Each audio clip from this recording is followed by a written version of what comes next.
What's good, everybody? Welcome to another episode of my rock review. And the next album I'm about to actually review now is the infamous, the groundbreaking Led Zeppelin 4, or around that time it was actually called the Untitled album, the Zoso album, whatever you want to call it.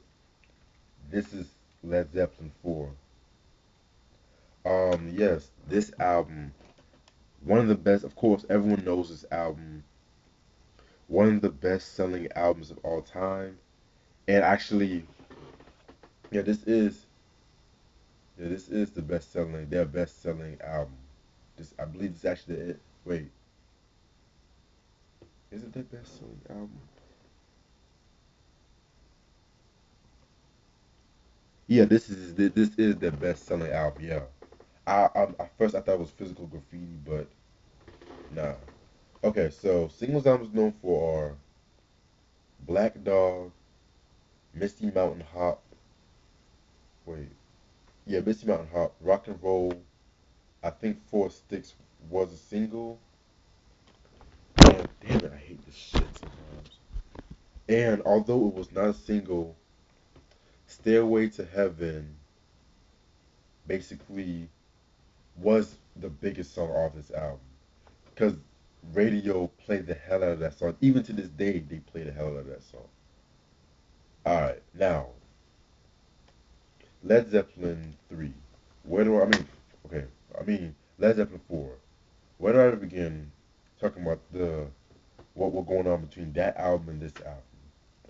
So, the critical disappointment between Led Zeppelin 3 woke up Led Zeppelin because they basically was like they basically were trying to take things to the next level, and they reached new heights. Like I think I said before that they weren't critical darlings as they are today, but they still had they were still getting respect. They were still getting respect from certain fans and critics. Plus the tours was just mind blowing, very mind blowing and shit like that.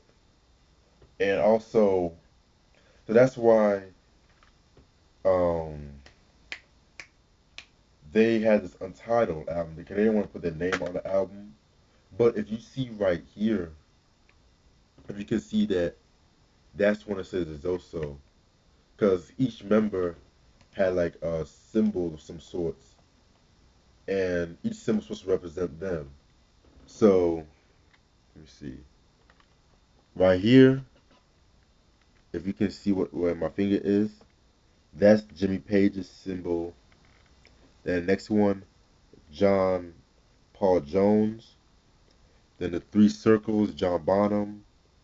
And then the little leaf right here, if you can see it, that's Robert Plant symbol. And so it's like a pretty dope though, pretty dope. See, from what I looked up, um,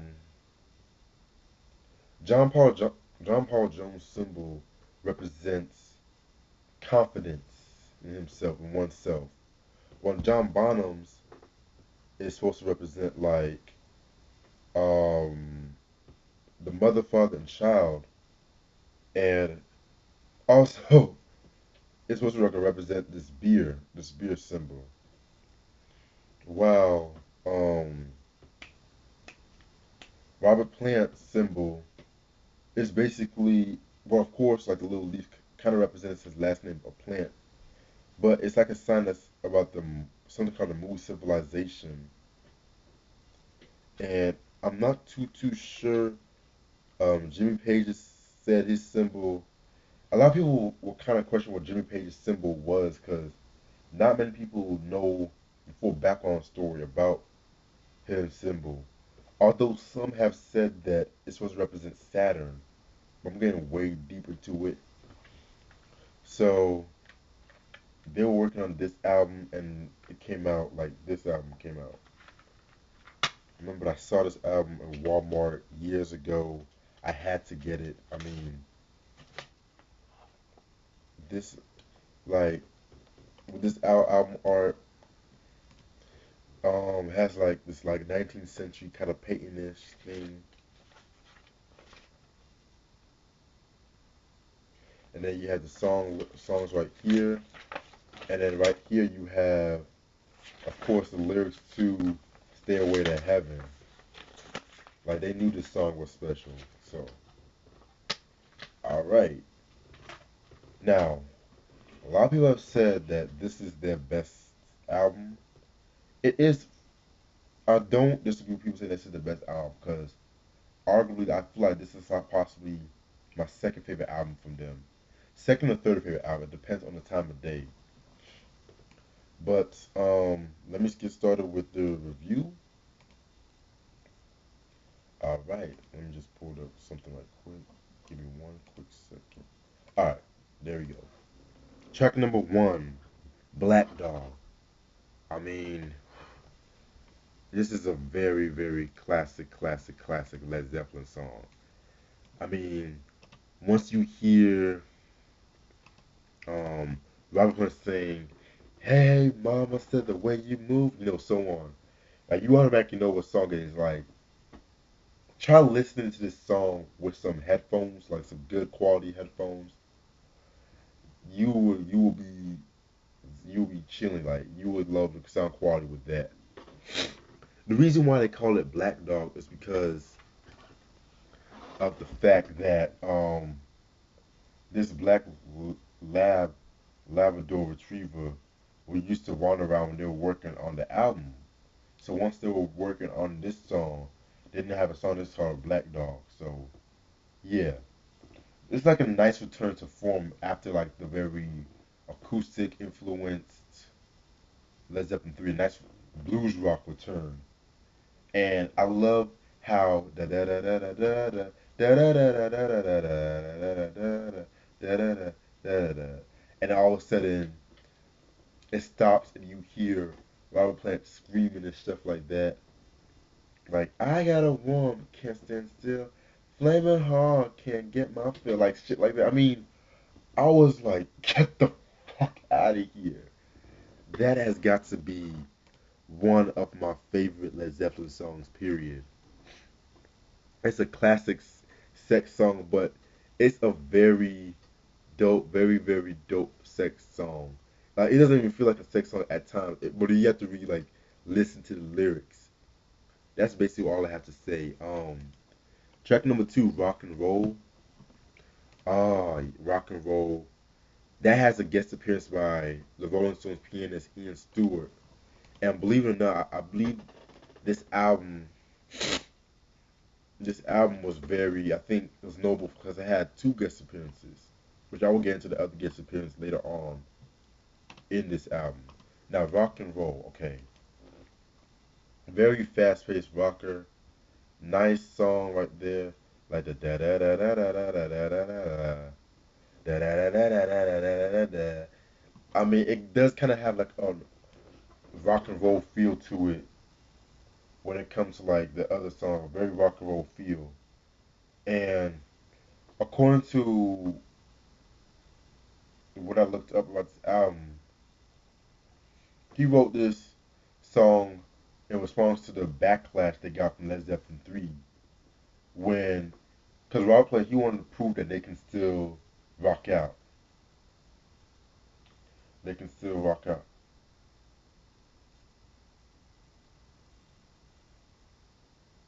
I'm sorry. Yeah, they can still like treat true to their own sound. So there, very dope song. Um, amazing song. And next song, but the Battle of Evermore, featuring Sandy Dandy. She's from this group called Fairport Convention. Pretty good song. Another good song. This album, it kind of plays like a greatest hits album because you can like play this whole album without skipping a track. And so it's kind of like an acoustic song, but how can I put this? How can I put this? Hmm. It's an acoustic song, but it still has that blues style with it. Yeah. Um, Sandy, this is actually the first song they actually did with a guest vocalist. I'm sorry. They had a guest vocalist, and yeah, very good song. Of course, this will not be the last time Rob Plant sang with a female vocalist because later on in his career, he would do that whole album with Alison Krauss, a bluegrass, basically a bluegrass album, Raising Sand, which in 2007, which got him a Grammy and shit. Track number four, Stairway to Heaven. Okay, Stairway to Heaven. All right. Hmm. Possibly among the greatest rock songs of all time. Like everyone that Zeppelin had knows this song. I mean, although this song is getting a lot of controversy these days because plagiarisms, the a lawsuit that they have, the lawsuit that was just on the news recently is saying that they'll clear up that lawsuit because and things of that nature. Yeah, so and to think that this song was not released as a single, but at the same time it was just one of their best songs ever. Although a lot of people have several interpretations of what the lyrics mean, hmm, yeah, a lot of people because a lot of people talk about this. A lot of people talk about it could be a song about this girl who lets greed take over, but if you the lyrics don't really add up. A lot of people have different misinterpretations about the lyrics. I mean, but that's enough about it. I'm talking more about the song in general, Stairway to Heaven. The song is just amazing. I mean, it kind of like has, excuse me, three different sections. Like, it starts off with this acoustic, like the slow acoustic, then second half it speeds up, like dun dun dun dun dun dun. Then the last half is just the last part. It just speeds like gets to like this heavy song, and Page drops another one of his iconic solos. Now, if you ask me, I kind of feel like since I've been loving you, it's a better solo than Stairway to Heaven. I don't know because Page is every time Page does the blues rocks joint, it's just he kills it every time. He just kills it. And I kind of feel that blues rock fits more of his style. Wow. Don't get me wrong, I love this solo, but it's still a very debatable. Other than that, Stairway to Heaven, classic song. You can't talk about classic rock without talking about this song. Then we have Misty Mountain Hop, which is actually the fifth song off this album. Classic, another one of my favorite songs. Like, um, believe it or not, that song actually grew on me the past couple of months when I was jamming. Like, every time I hear the song, it was just like, dun dun dun. Like, you don't know what to expect. And I believe they wrote this song about the hippies, like the hippie culture, basically. I could be wrong. Um, Track number six, Four Sticks, which is basically um John Bonham playing two sets of drumsticks. That's why they call it Four Sticks. And so the reason why he played Four Sticks because he was getting. When I read up about this album, he was kind of getting frustrated with some of the recording sections. So yeah, very dope album, very dope song, and they killed it. They killed it with that. It's kind of like the sequel, in my opinion, to Moby Dick. Yeah, kind of like the sequel to Moby Dick, basically. Okay, next song, Going to California. Hmm. smooth acoustic song. You can tell it was very influenced by Joni Mitchell. Um, I love this song, and it's talking about like the search for a woman, basically. So that's why it's called "Going to California," and it was based off one of Jimmy Page's poems. Very personal song. I feel like this song does not get. I feel like this song does not get enough credit when it talks about dope Led Zeppelin ballads, in my opinion.